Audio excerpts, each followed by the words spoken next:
Meron ka ba nitong 1 peso commemorative coin Asian 50? Baka meron ka nito, pwedeng bilhin sa halagang 2,000 pesos. Unawain niyong maigi ang video.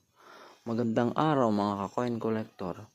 Meron po akong hawak dito na 1 peso coin commemorative coin Asian 50. Kung makikita niyo po ito, ginawa po itong Asian 50 year 2017. Makikita niyo po ang kanyang harapan at ito po ang kanyang likuran.